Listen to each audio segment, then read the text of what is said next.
Sanamkela kwi-Lunch of Grace, gama lam ndiyuthenjiwe emolweni.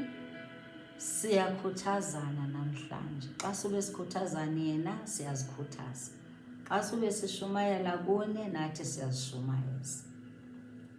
Yiyo loo nto siqinile endleleni yokholo. Nawe sifuna uqina.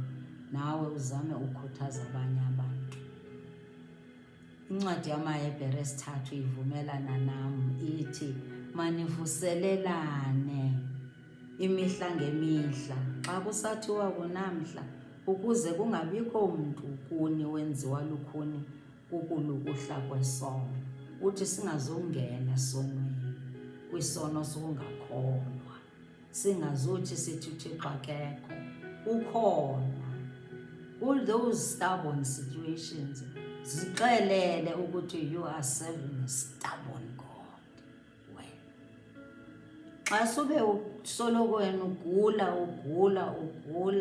uzibone ngathi ngoku awupholi, usoloko uthandaza awupholi, usoloko ngoku nawe impilo yakho imile endaweni eyi-1, awufumani umsebenzi, abanye bayifumana imisebenzi, izinto ezintle uzibona kwabanye abantu wena zizi kuwe, sifuna ukhuthazeke. Ukhona umaxhoba ayakhawuleza, ukujongile, uthe akasoza kushiya, soza kulahla. Lahlela kuye imithwalo yakho, themba yena empilweni yakho, endleleni yakho. Ndincede umamkele, ngoba xa umamkele azizukuhlula ezingxaki ojongene nazo. What was meant for evil in your life, God can turn it for good.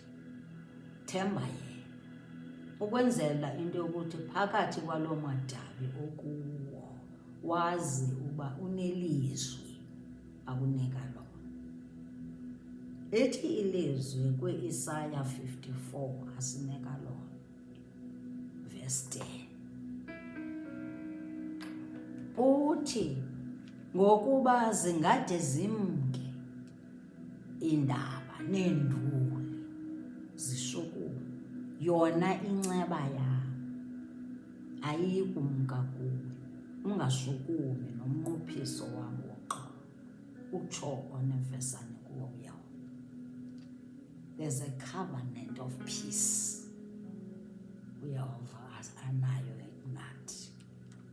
Uthi iintaba lezi zingamka zonke, neenduli, zonke izinto zingadilika, kodwa yena usoloko ene-covenant nathi ye-peace.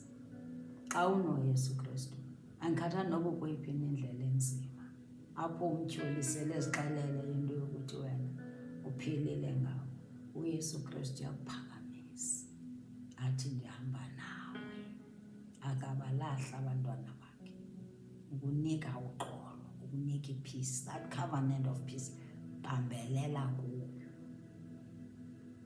Phinde futhi kwincwadi kaIsaya 26 verse 3, athi intliziyo ezimasekeleyo uyayilondoloza, ixolile ngokuba ikholose ngabo. Uyasinika the peace. If our mind, if your mind is steadfast on God, you'll get peace. Ingqondo le yakho xa umamkela uYesu, mayibe kuYesu nelizwi lakho, ungasuki kulo ilizwi. Thetha nathi ngelizwi.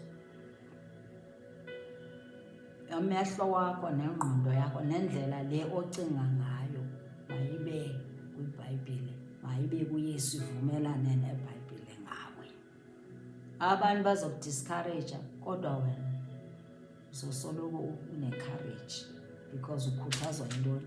Ukhuthazwa lilizwi, ukhuthazwa ngolizwi, ukhuthazwa ingadlanga lizwi, ukhuthazwa nguYesu, ngolizwi kaloku. Umkhumbule, ungasuki kwilizwi. Ziza kwenzeka zonke izinto ozibone ngathi soze zenzeke. Indlela inde ngoku sobona uba wena soze zenzeke, soze impilo yakho itshintshe. Yiza kuYesu, uzokunika ukholo. Unezithembiso nazo, nezi the covenant of peace, nepeace xa sihleli kuye, zizithembiso zakhe kuthi. khuthazeka lapha ekhaya. Sikuthanda kakhulu. God loves you more.